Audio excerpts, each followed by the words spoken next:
And today I'm here at the Columbia Garden here in Eugene, Oregon.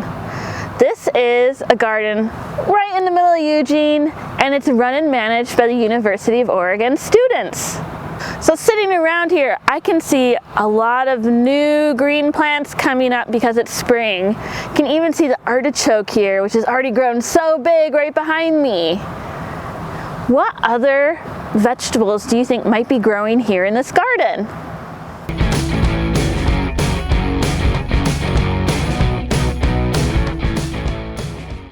Maybe you thought of some leafy greens like lettuce or cabbage, chard, kale. Maybe you thought of onions. I also thought of maybe carrots or tomatoes. There's a lot of different vegetables you can grow here in Oregon. So you might be wondering, why are we growing here in the city? We can just get everything at the grocery store. Well, unfortunately, not everyone has equal access to a grocery store, which is why gardens like these are so important. You can find them in a lot of different cities, like Albany, Oregon. Gardens like this are also important for people who don't have space or an area of land to grow their own produce.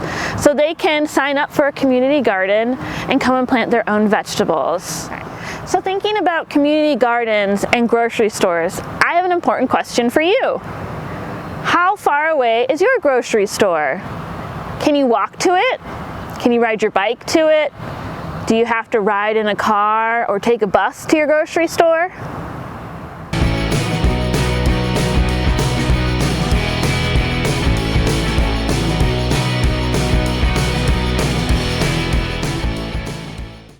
In cities like Eugene and Albany, and even in larger cities like LA, New York City, Chicago, if a grocery store is a mile away or even further, those people in that area are living in a food desert. In rural areas, such as small towns or farmland areas, if a grocery store is 10 miles or more away, those people are also living in a food desert.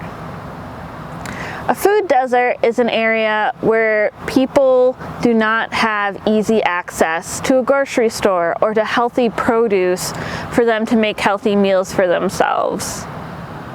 In a food desert, getting to a grocery store could be a struggle because people have to spend a lot more time traveling to get healthy food for themselves, or they might not be able to get there at all. Now we have gardens in cities like this for people to learn and for people to also grow their own produce to provide an easier way to get those healthy meals. So today we're going to look at food miles. Food miles are the distance it takes from food in a farm or a ranch getting all the way to our breakfast, lunch, or dinner plate. To start looking at food miles, I want you to think of your favorite meal. For me, it's fettuccine alfredo. And when thinking of your favorite meal, I want you to write down on your food miles worksheet all the ingredients it takes to make that meal. You may need to ask an adult or whoever cooks that favorite meal for all the ingredients. If you don't have that available, you can also look at the recipes we provided in your kit and use those ingredients.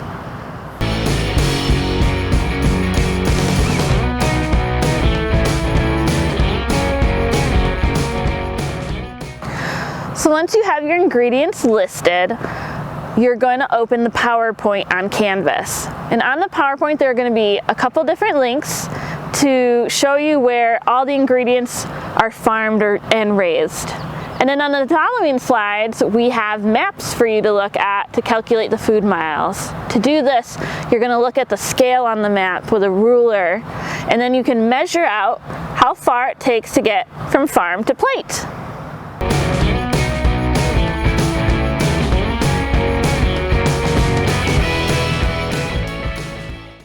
Once you have all the miles calculated for your food ingredients, add them up. See how far it takes for just that one meal to be created.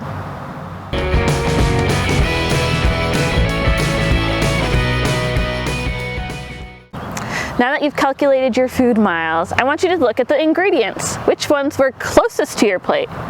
Which ones were the furthest away?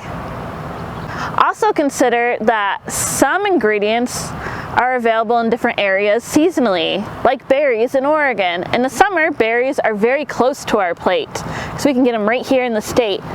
But in the winter, the berries' distance is going to be farther away because we get our berries from areas like Southern California and Mexico. And if you think about how far that food has to travel, that takes up a lot of our resources, and that impacts our environment. Which is just another reason why gardens like this are so important, because we can grow and provide our own food. Speaking of growing our own food, we actually provided some materials for you to start growing your own. Here's all the materials you need for this part of the video.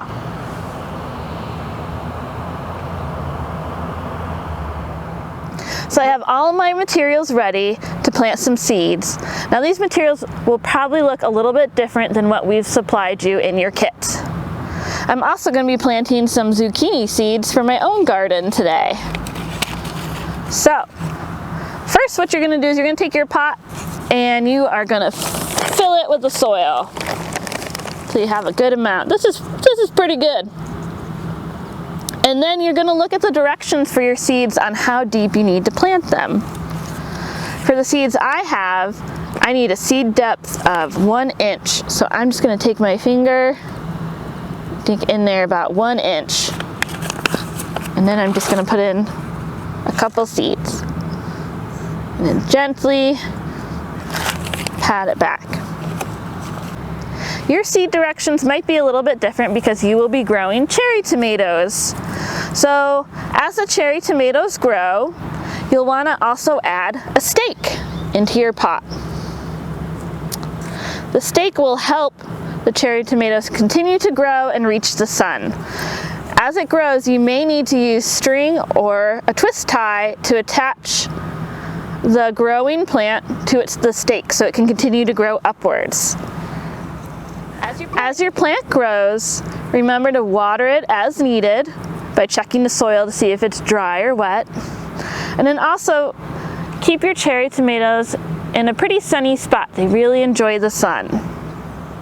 If you're interested in learning more about community gardens or urban gardening, or you're interested in maybe joining the Albany Community Garden, check out the resources on your PowerPoint and also at the end of this video. So happy gardening!